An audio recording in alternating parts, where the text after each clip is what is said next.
launching 2023 with our first episode this year of the CRICKETher Weekly. It's officially episode 145, but the first of 2023. We hope you had a wonderful time celebrating wherever you are in the world. And we are going to be spending the next few minutes looking back at the past 12 months. Is there something behind you, Sid? The past 12 months. Ah, I see. Very good. Well done. Right. Let's dive straight in then, Sid. Let's start with our favourite moments of 2022. And I guess let's start with our favourite international moment of 2022. Do you want to go first? Yeah, well, I think that the highlight of the whole year really was the Commonwealth Games, wasn't it? That, you know, as a sort of a celebration of sport, a celebration of, you know, of Birmingham, a celebration of cricket, and we got some fantastic crowds there. We saw some really good games. You know, it didn't all go to plan according to England, but it very much ultimately went to plan for Australia. India did give them a good game, a good going over in the first game that the two played, didn't they? But ultimately, India couldn't match Australia in the final as they powered to yet another win. But, you know, just the experience of being there and being part of that sort of Birmingham 22 experience was just, you know, a real highlight and something that I'm going to look back on for the rest of my life, I think. And I think that very much the same for you. I mean, you were in a slightly different position, weren't you? Because, of course, I was kind of working the games as a journalist, but you were working the games, working for the games, and you know, slightly new experience for you there. Yeah, it was fantastic. I think I waxed lyrical about it at the time and raved about what an amazing experience it was.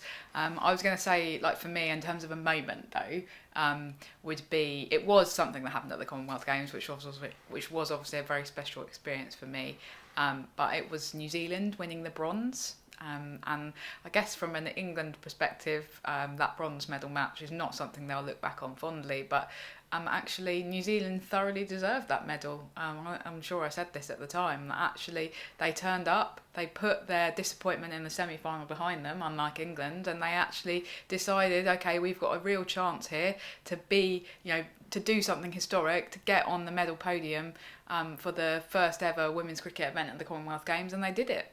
And how wonderful to see, you know, players like Sophie Devine and Susie Bates being able to really celebrate something for what's been quite a difficult few years for that team. And, you know, I did say at the time it couldn't have happened to a nicer bunch of women because they are such a lovely team. Yeah, I remember Sophie Devine saying, you know, after she brought her medal up at the end, I think, and, you know, she was saying, you know, it's not the colour that we originally wanted, but we're so delighted to have these medals.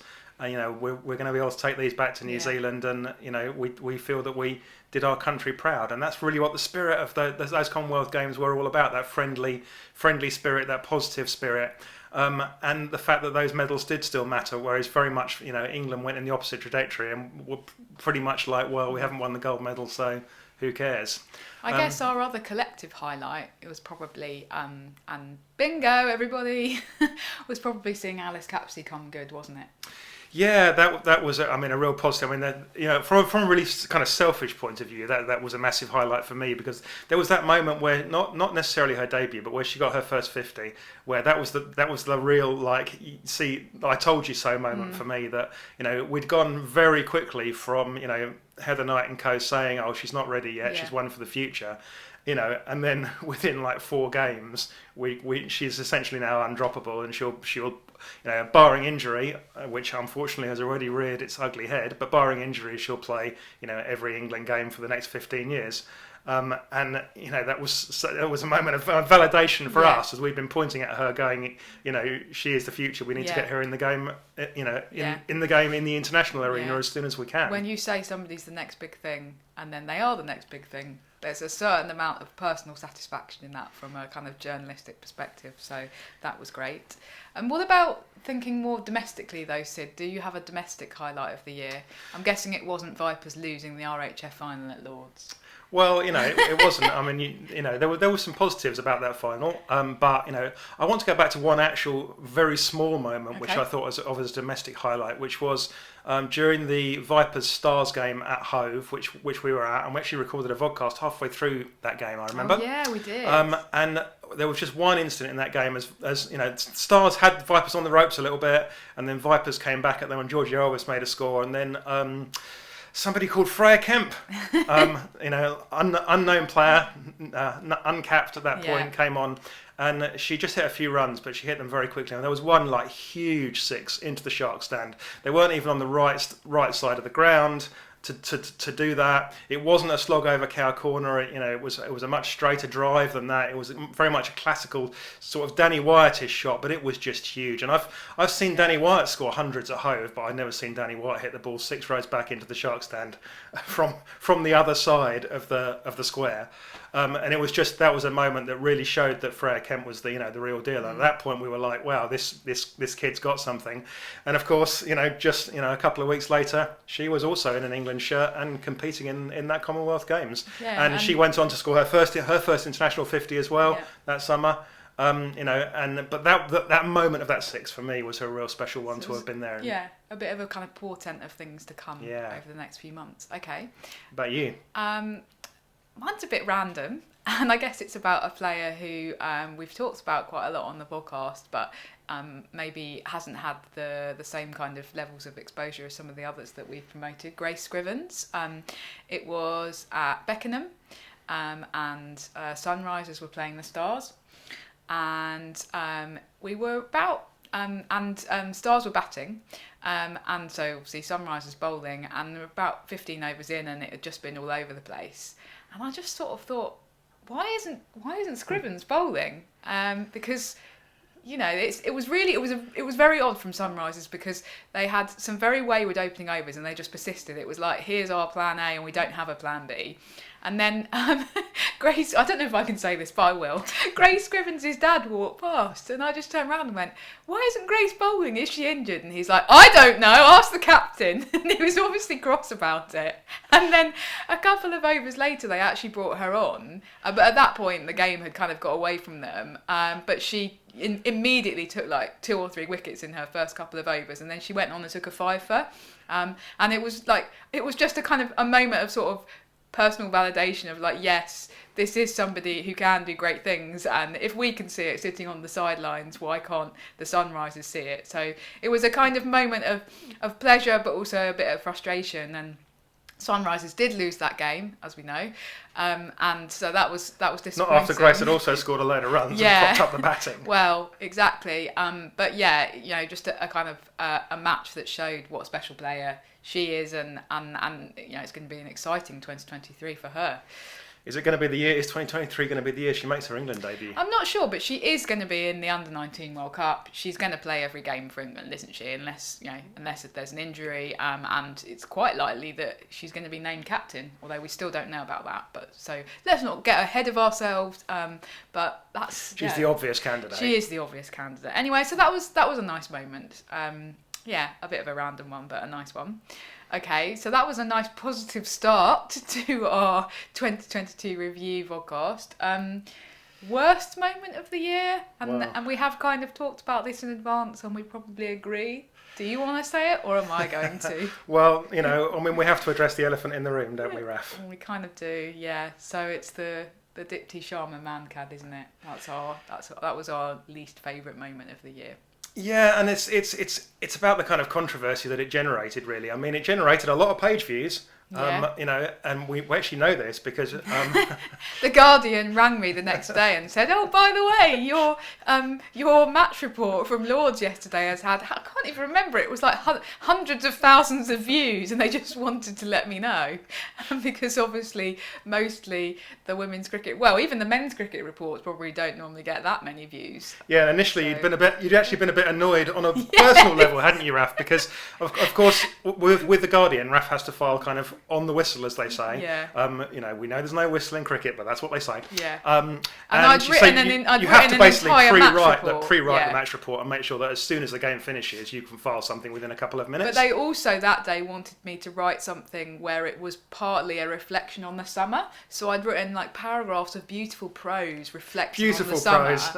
And then suddenly Dipti Sharma she ran her tractor all through my beautiful copy, and I had to do a complete rewrite, and a lot of what I'd written just had to go in the bin, and it was frustrating.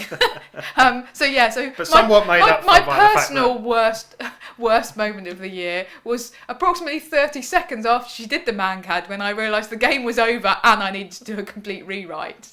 So that was not fun. But on a more serious note, Sid, it was a bit of a difficult one for women's cricket. Yeah, and I think that the thing that's really made it sad, and I think it's made it a low point, is actually in some ways nothing to do with the mancad itself. It's the fact that it just caused so much bitter disputes on Twitter, and people hating each other, and people throwing death threats around. Sadly, literally, we had to block people on Twitter because they were being really horrible, and that's just sad that the game ends up in that place. And one way or another, I think this is something that we've got to resolve. We've got to somehow a resolution needs to be found to the whole run out at the non-strikers end issue that stops people tearing each other's throats out every time it happens. Now, there's been some more mancaddy stuff actually happened in the last couple of weeks, hasn't there? Because there've been a couple of interesting things. So I wanted to take this topic a bit further.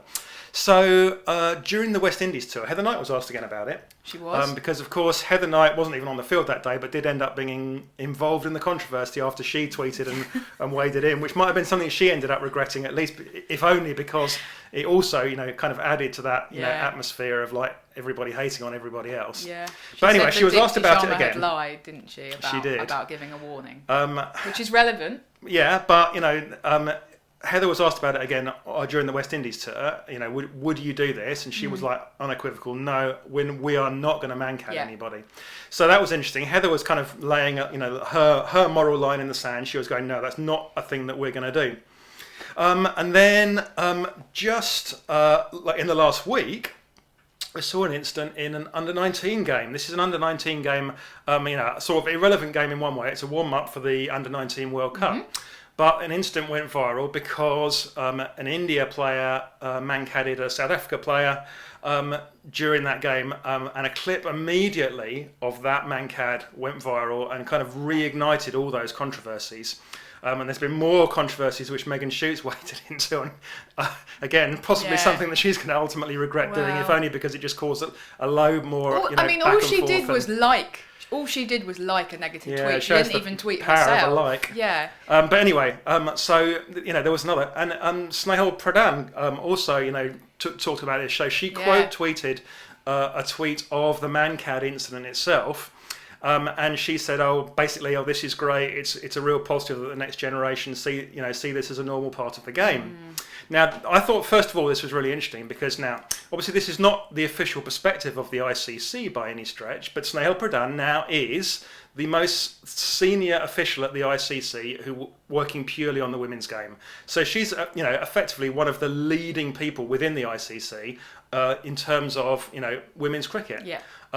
And for her to tweet that means that clearly she is going to be pushing for the ICC's position to be kind of pro-mancad, and it's almost like the opposite of what Heather said. So you've got Heather Knight, the England captain, saying we're never going to mancad anybody, we think that that's wrong. You've got Snehal Pradhan, who's a very senior official now at the ICC, saying I think that mancads are a good thing and they're a positive, and I'm really glad that the next generation is normalising this. And that feels like a little bit of a battle going on between those two people, because obviously very senior people. Ultimately, I think that we expect Heather Knight to pursue a career in cricket administration. That's something that she's certainly hinted that she wants to do. So there's two very different perspectives, among these two up-and-coming administrators of the future. And one of them could well wind up as the chief executive of the ICC in 25 years' time. So their opinions on these things do matter. Yeah. But they're totally at odds with each other. They're totally at odds with each other. So it's which vision is going to win out. Which vision is going to win. Now, but the really interesting thing about this whole incident at the under-19 game was that ultimately what the clip never showed, what the bit that went viral never showed, is that the India captain, a certain Shefali Verma, don't know if you've heard of her, withdrew the appeal. She did. And called back the batter, who lasted another 7 or 8 balls before being caught and bowled. Now that's really interesting, because what it suggests to me is that the Dipti Sharma mancad, the backlash about that, against that, was enough to convince Shafali that it's not a good idea to be seen to be supporting that mode of dismissal, even in a game that's only a warm-up and that isn't being televised, and that there isn't really any media there covering it. There's obviously some cameras because there was that little clip, but it's a very low-profile game. Even in a very low-profile game, Shafali Verma is convinced that she does not want to be involved in a mankad or seen to be supporting a mankad, and that's really interesting. Yeah, so I think that there's definitely. I mean, one thing that we can think about Shafali, of course, is she's been named captain here. Does that mean that ultimately she could be the India captain, couldn't she? In 10 years' time, she's obviously still 10 years' time she'll be 29. She could be the India captain, and then she might be actually in a World Cup final. Kind of having to think about these things. So where she started from here is interesting. Yeah. So I did also raise one thing with Raf yesterday, which I'll just pass on to you. Is like, for me, the really interesting thing from an English perspective actually isn't what Heather Knight thinks. It's what Grace Scrivens thinks. I'd be interested to know that. You're absolutely because of course Grace Scrivens will be the England captain herself in 10 years' time. What does she think? How does she perceive that? Okay. That's much more interesting for the ultimate outcome of this kind of battle between Snehal Pradhan and Heather Knight about where these things will go. Yeah, I mean, you are absolutely obsessed with her becoming England captain. I wouldn't say it's a foregone conclusion, seeing as she's not even made her England debut yet. So let's not put that on her at this point in time, Sid. Okay? All right. Okay. Good. Moving on. Now, I did have a look back at our video from this time last year and reviewed our predictions for 2022, which were basically as follows: that the Ashes, the World Cup, and the Commonwealth Games would all be won by Australia. Now, surprise, surprise, they were all won by Australia. And I'm not sure that we can particularly consider ourselves, soothsayers. Genius soothsayers, given the state of international women's cricket. But I guess sort of mini pat on the back for that. Overall, as a year, do we think it's been a good one for women's cricket? I mean, I guess I'll start by saying that I think it's very much continued the vein on, of kind of the last couple of years of being that Australia have been dominant, and that kind of from an England perspective, it's been such a sort of roller coaster in the sense of absolutely hammering South Africa, absolutely hammering West Indies, and then between times getting hammered by Australia in the Ashes and the World Cup final, and then getting hammered by India in that ODI series in September. And there's been very little kind of in between, and that's really not a very healthy situation for women's cricket. It's not, and it's going to be interesting to see how that evolves in the next year. And we talked in the last couple of weeks about how India are improving, and it looks like India may be going to be the ones that are going to challenge Australia. And I think that for the sake of the game as a whole, we need to hope that they do so. I'm not sure that's going to happen in 2022. 2023. 2023. I think that let's think about what things that might happen in 2023, shall we? Well, I was hoping that you were going to give me your opinion on 2022 first. Oh, okay, right. 2022. That's all gone. Has it been a good year for women's cricket? Yes. I think it has been a good year overall. I think that the Commonwealth Games, continued to push cricket with the right trajectory in this country. The Commonwealth Games feels very much like a continuation of the 100, doesn't it? It's something that we've discussed a little bit between ourselves. That the 100 is something that's kind of broken out of the regular framework of cricket, which we've seen much larger crowds for the women's games at the 100, and those crowds kind of transferred themselves to the Commonwealth Games in a way, and we saw those big crowds of almost 20,000 people for several of the group games at the Commonwealth Games. Yeah, and it's fantastically positive. It's people showing up who don't normally go to cricket, right? And that's the difference, and that's what you get when you're involved in a big multi-sport event. So if we're thinking about kind of 2022 as being a positive year for women's cricket, that would be the standout thing, that inclusion in the Commonwealth Games. And we know that women's cricket is definitely going to be in the next one in Australia, and so that's quite an exciting prospect, and it is just going to be women's cricket in the next one, I believe. So again, that's kind of exciting because it's something that women's cricket has that men's cricket doesn't have. So that's probably the big highlight. I guess, potentially that there becomes a problem with the calendar, the international calendar, then being like really super loaded with these events. Yeah, I mean, that's one of the negative sides of the whole thing, Yeah. isn't it? That we've got so many events going on now, and we're going to see even more in 2023 with the women's IPL coming into the calendar as well. And, it is the year that a couple of chickens have come home to roost in terms of, Nat Siver feeling that she had to take a break, Meg Lanning feeling that she had to take a break. And those challenges are going to get harder for cricket, as we discussed in the last couple of weeks. But at the moment, we're able to kind of revel in the excitement of all these multiple competitions going on. I'm not, as I've said before, I'm not convinced that ultimately that's sustainable. No. And I think that we do need to kind of ultimately we're going to see a much more rational calendar, and fewer events. And probably players ultimately playing fewer of these events, but playing longer events perhaps. And we're going to see cricket's ultimately this kind of era of franchise cricket, I think, will ultimately evolve into something that looks more like football, where players are attached to one team for most of the time, one way or another, and that that is ultimately where we end up. So that a player will be attached to a particular women's IPL team, and that's where they will spend most of their time. And that circus will potentially. So you're saying that domestic franchise cricket will be superior. Ultimately, will be kind of end up being dominated by cricket. one country, and then potentially become superior to, because all the best players will be playing in one country. Because ultimately, I don't think it's economically sustainable or sustainable for them from the perspective of the mental health of the players, for them to be jumping around all the time for their entire careers. But then that really massively benefits one country above it does, others, but then that's ultimately what's that's economic gravity that does that, and that's ultimately what's happened in soccer, and I think that ultimately that's what will happen in cricket as well. I mean, I but do at the think moment, that that's not what's happening. that one of the themes of the year has to be mental health and kind of player well-being, and that's something that we need to reflect on in 2023, because we're already seeing, at the moment there's been talk just in the last couple of weeks. Why isn't Sophie Devine playing in the Super Smash? And she's having a rest, and people getting cross about that. Well, why is she having a rest? She should be playing in the domestic tournament in New Zealand, and she, if she's going to have a rest, she shouldn't be playing in the 100. Well, the 100's where the money is. Yeah, so economic gravity. Yeah, but have we learned nothing from Siver, from Lanning? Players need a break sometimes, and that's okay. Anyway.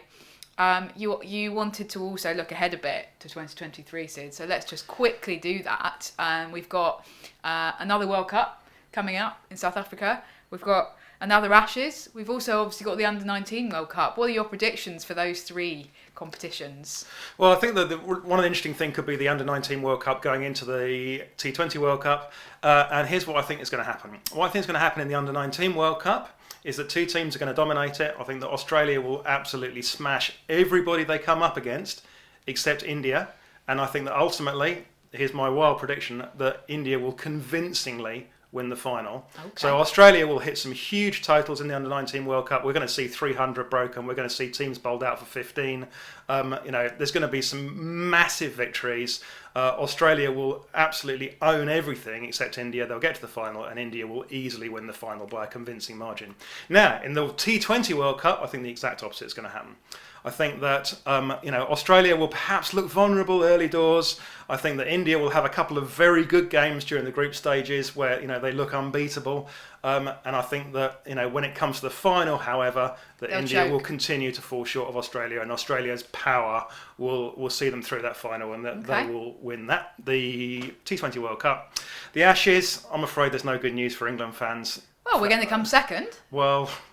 Yeah, I mean, I think that the only reason England got any points in the previous Ashes in Australia was because 2 games were rained off.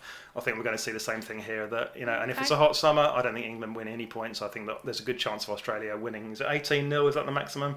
I don't know, but I think Australia are going to win every game. Then I think you're being a little bit pessimistic there.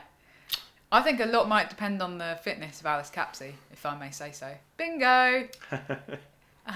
What do you think? Well, yeah, I think you're probably right about the Under-19 World Cup and the main T20 World Cup. I hope you're wrong about the Ashes. It would be really nice for it to be competitive, because it's going to be a big one, and the ECB are investing a lot in marketing. We know they've already sold Is it? They said that they'd sold 15,000 tickets for the Edgbaston game. There was some figure floating around. Are definitely selling really so well because that, they're promoting that they're selling the tickets together with the men's tickets. And it's potentially a big, therefore, summer that's a big leap forward in terms of crowds at international matches. We're playing out these bigger games like Edgbaston, where that's the bigger grounds. Where England, women haven't played. What was the last time England women played at Edgbaston apart from the Commonwealth Games?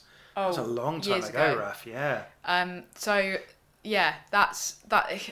But if it's very one-sided, that could go wrong, right?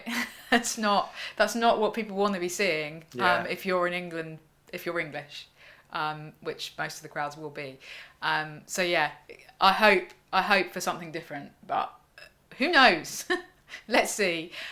We're looking forward to it, and we're really excited because we're going to South Africa, aren't we? Have we said that before? Yeah. Okay. We're off to South Africa in February, not for the main T20 World Cup. Unfortunately, we couldn't. It wasn't kind of possible for us to do both. So we're going to the main T20 World Cup. We should be at all of England's games, and can't wait. Yeah. Great. Well, thanks for tuning in throughout 2022. I've already said Happy New Year, but I'll say it again. Happy New Year. Here's to a wonderful and cricket-filled 2023. Bye.